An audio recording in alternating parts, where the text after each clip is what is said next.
Pois bem, pessoal, dando prosseguimento aos conceitos que a gente acabou de ver aqui na nossa aula, eu vou fazer uma demonstração aqui na frente do microscópio sobre os principais modos de operação do equipamento que nós vamos usar durante esse primeiro treinamento. O que vocês estão vendo aí na tela é a minha tela de serviço, né, a tela com a qual eu controlo o microscópio para obtenção das imagens. É uma imagem de uma matriz amorfa de cério que tem algumas nanopartículas cristalinas de cobre nelas. Não é exatamente uma amostra para ciências da vida, mas uma amostra muito boa para exemplificar os modos de operação do microscópio. Essa imagem é uma imagem que está sendo obtida com todos os raios, ou seja, eu não tenho nenhuma abertura no back focal plane da minha lente objetiva. Já está no melhor foco possível, e você perceba que existe aqui a formação de algumas imagens fantasmas dessas pequenas partículas, uma diferença no contraste aqui. Isso acontece por causa da aberração esférica das lentes do microscópio. O que acontece? Os raios que passam mais externos à lente, eles sofrem maior efeito delas. Então, eles são convergidos de uma maneira mais forte. Então, eles não serão focalizados exatamente no mesmo ponto dos raios que passam internamente à lente. Por essa razão, ocorre um pequeno deslocamento entre os raios difratados e os raios transmitidos sem desvio. E isso forma essa imagenzinha fantasma aqui, deslocada lateralmente no plano imagem. Vocês vão ver como o efeito da abertura melhora isso. Então, agora, eu vou fazer essa imagem, eu vou adquirir essa imagem, uma imagem de todos os raios. Deixa ela quieta aqui. E vou colocar no modo difração. Para isso, vou dar apenas um clique no pad direito do meu microscópio. No modelo que eu tenho, basta um clique no pad para que eu entre no modo difração.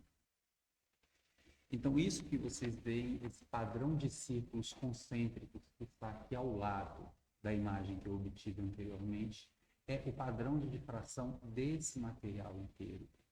Então, o que eu estou fazendo aqui, eu acionei o conjunto de projetoras do meu microscópio para projetar na CCD o back focal plane o plano focal de trás da lente objetiva. Então, ele não projeta mais o plano imagem, ele projeta o plano focal na minha CCD, por isso eu estou vendo aqui. E como eu tenho um material policristalino, eu tenho, então, um arranjo de ciclos. Sem entrar em muitos detalhes sobre esse conceito, esses círculos eles são provenientes da cristalinidade das partículas presentes dentro dessa matriz amorfa. Essa ponteira que vocês veem aqui é o que a gente chama de beam stopper, é porque o ponto central ele é muito forte, então a gente coloca essa aqui para evitar danos a CCD e para que o contraste dos pontos mais fracos também seja perceptível. Eu vou introduzir então agora a abertura da objetiva. Então ali está, vocês percebam que então tenho aqui um buraco que deixa passar só o feixe central, então eu estou bloqueando os raios difratados. Vou voltar agora a projetar o meu plano imagem.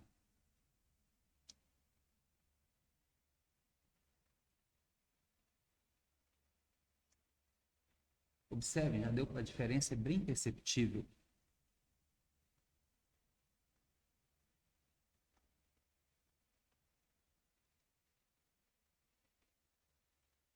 Observem a qualidade da imagem que está sendo formada. Aqueles fantasminhas sumiram, eu tenho uma melhor definição de bordas e contraste de massa. Então, se lembram que eram 3 os contribuintes do contraste em uma imagem? Espessura, número atômico e interferência. Ao colocar a abertura da objetiva no back focal plane, deixando passar apenas o feixe central, eu tirei os efeitos de interferência e minimizei os efeitos da aberração esférica. Então, tem uma imagem melhor, onde os únicos responsáveis pelo contraste são o número atômico e a espessura. Como as partículas elas são de material diferente da matriz, percebe-se, então, elas muito bem definidas. Essa é uma imagem que a gente chama de imagem de campo claro. Esse é o modo de operação predominante para amostras de ciências da vida. Eu vou adquirir essa imagem para a gente poder comparar. Então, aqui eu tenho a imagem de campo claro e aqui eu tenho a imagem com todos os raios. Olhem como é nítida a diferença e o ganho de qualidade que eu tive para essa imagem. Eu perdi informação a respeito dos raios difratados, mas para esse tipo de ampliação e para esse tipo de análise, isso não faz a menor diferença. Então, agora eu vou voltar.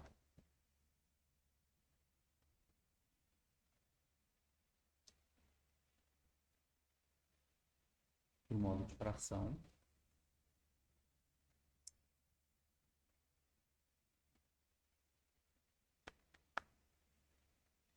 Eu vou tirar a abertura, só que agora, ao invés de escolher o feixe central para contribuir na formação da imagem, eu quero escolher esses dois primeiros anéis aqui. Então, eu vou deslocar o meu padrão de difração, colocando os dois primeiros anéis concêntricos no centro e vou colocar a abertura selecionando apenas esses dois anéis. Então, quando eu voltar a projetar o plano imagem agora, apenas as regiões da amostra que difratarem nessa condição é que serão visíveis. Então, quando eu clico aqui para voltar a projetar o plano imagem,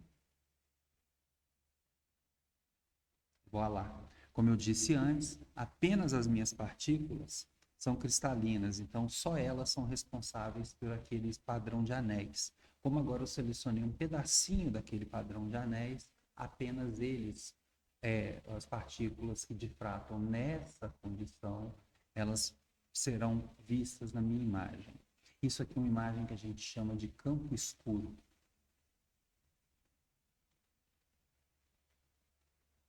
Então, vocês estão vendo uma imagem de campo escuro, uma imagem de campo claro e uma imagem com todos os raios. Para que essa imagem fosse completa, eu teria que passear com a minha abertura por todo o diâmetro, né, por toda a circunferência dos raios difratados.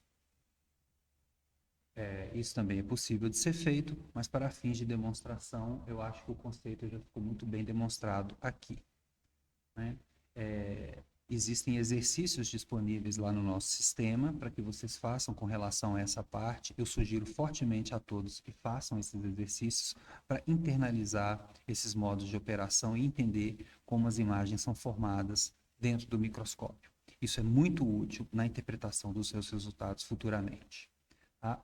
Muito obrigado a todos, eu agradeço a atenção de vocês e tenham todos um ótimo curso.